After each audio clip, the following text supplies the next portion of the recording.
শাব্দিকভাবে ঈদ শব্দটা খুশি অর্থেও ব্যবহার হয়, শাব্দিকভাবে ঈদ শব্দটা দিবস অর্থেও ব্যবহার হয়। বলেন ঈদ শব্দটা শাব্দিকভাবে কয় অর্থে ব্যবহার হয়? দুই অর্থে।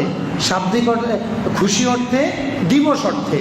খুশি অর্থে যেমন আমাদের হাসিয়াতুত তাহতাবি আলা মারাকিল ফালাহ, মারাকিল ফালাহ কিতাবের সরা হাসিয়াতুত তাহতাবির মধ্যে তিনি বলেছেন ঈদুন ওয়া ঈদুন ঈদুন, তিন ঈদ একত্র হয়েছে। কেন? আমার বন্ধু এসেছে ঈদুল ফিতরের জুমার দিনে। কি বুঝছেন? ঈদুল ফিতর একটা ঈদ, জুমার দিন আরেকটা ঈদ, বন্ধু আসছে আরেকটা ঈদ। তাহলে ঈদ অর্থে উনি এখানে কোন অর্থে ব্যবহার করেছেন? খুশি। তো বন্ধু আসছে এই জন্য খুশি, জুমার দিন গরিবের হজ এই জন্য খুশি, ঈদুল ফিতরের এমনি খুশি। তাহলে হাসিয়াতুত তাহতাবির মধ্যে ঈদ শব্দকে শুধু ঈদুল ফিতর, ঈদুল আজহা অর্থেই ব্যবহার করা হয়েছে নাকি খুশি অর্থেও ব্যবহার করা হয়েছে? তাহলে ঈদ মিলাদুন নবী, জমির নবীর জন্মে খুশি। ঈদ মিলাদুন নবী মানে কি? নবীজির জন্মে খুশি প্রকাশ করা। তো এটা তো আপনি তো খুশি, এটা তো আপনি এমনি খুশি। আপনি না বললেও খুশি, যেহেতু আপনি ইমানদার অতএব আপনি খুশি। আপনি না বললেও খুশি, আপনি যদি অস্বীকার করেন তাও আমরা ধরে নেব আপনি খুশি। আপনি হয়তো ব্যাখ্যা ভুল করতেছেন। এই জন্য ঈদ মিলাদুন নবী শুনে কেউ যদি বেজার হয়, আমরা তাকে আবুল আহাব বলা, এটা এফরাত, এটা বাড়াবাড়ি। হ্যাঁ, আবু জাহেলের দল নবীর জন্মে বেজার হয়, ফালতু কথা বলেন কেন আলেম ওলামার সামনে? কেন বলেন এগুলা? আর উনি তো মোমেন, মোমেন মানে নবীর জন্মে খুশি। তো ঈদ শব্দটা দিবস অর্থেও ব্যবহার হয়। এই জন্য আরবি অভিধান আল মুজামুর রয়েদ, আল মুজামুল গনির মধ্যে ঈদুল ইস্তেকলাল, ঈদুল মিলাদ, আল মুজামুল মুহিতের মধ্যে ঈদ ও মাউলিদুন নবাবী এই শব্দগুলোকে ব্যবহার করা হয়েছে। কিন্তু আমার আফসোস লাগে, কষ্ট লাগে যে আমি ব্যক্তিগতভাবে কিছু বড় বড় আলেমের সাথে মোবাইলে কথাও বলেছি যে ঈদ শব্দকে এমনভাবে পৌঁছানি দেওয়া হয় যে ইসলামে দুই ঈদ ছাড়া আর কোনো ঈদ নেই। হ্যাঁ, পারিভাষিক ঈদ দুইটা ছাড়া আর হবে না। কিন্তু রসুল সাল্লাল্লাহু আলাইহি ওয়াসাল্লাম নিজেও তো আরো কিছু ঈদের ঘোষণা দিয়েছেন। জুমার দিন ঈদের দিন কে ঘোষণা দিয়েছে? আরাফার দিন ঈদের দিন কে ঘোষণা দিয়েছে?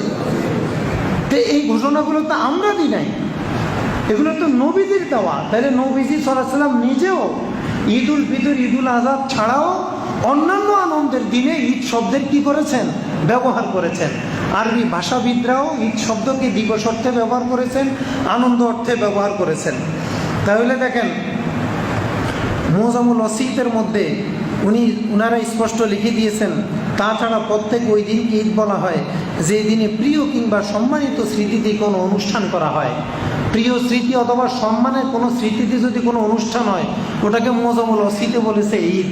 এখন দুঃখ লাগে, এত পড়াশোনার সুযোগ হয়, ঈদ শব্দটাকে মুজামুল ওয়াসিত থেকে তাহকিক করার সুযোগ হয় না, মুজামুল রায়ের থেকে তাহকিক করার সুযোগ হয় না, মঞ্জিল থেকে দেখার কি একটু সুযোগ হয় না?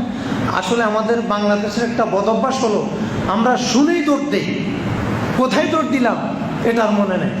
এই যে মুজামুল ওয়াসিত, মুজামুল রায়ের, এগুলো তো শশীনাথ দরবার শরীফ থেকে লেখা নাই, লেখছে নাকি? এগুলো তো সব মাদ্রাসার ছাত্র ভাইরা পড়ে, ওস্তাদরা পড়ান, বারবার রুজু করান। ঈদ শব্দের তাহকিকটা সেখান থেকে দেখে নিলেই তো আপনার প্রতি আমার বিদ্বেষ, আমার প্রতি আপনার বিদ্বেষ অনেকটাই কমে যেত। এই জন্য এই সকল ক্ষেত্রে আমরা শুনে কথা বলবো না, দেখে কথা বলবো। কি শুনে কথা বলবো না দেখে কথা বলবো? দেখে কথা বলবো। তাহলে ঈদ শব্দের ব্যবহার, ঈদ শব্দ কয় অর্থে ব্যবহার হয়? দিবস, খুশি, দিবস, এটা হলো শাব্দিক অর্থ। আর পারিভাষিক ঈদ কোনটা? ঈদুল ফিতর, ঈদুল আজহা। ঈদুল ফিতর, ঈদ, এগুলা কি পারিভাষিক ঈদ। ওই ঈদের নির্দিষ্ট কিছু আহকাম আছে, কিছু সুন্নত আছে, কিছু মুস্তাহাব আছে, কিছু ওয়াজিব আছে, এগুলো করতে হবে। কিন্তু শাব্দিক ঈদের কোনো ফরজ, ওয়াজিব, সুন্নত, মুস্তাহাব, সওয়াব কিছু নাই। এগুলা শাব্দিক ঈদ, এগুলা নির্দিষ্ট কোনো রূপরেখা নাই। তাহলে মিলাদুন নবীর ঈদ শব্দের ব্যবহার আরবি ভাষা বিশেষজ্ঞ যারা, তারা করেছেন কিনা?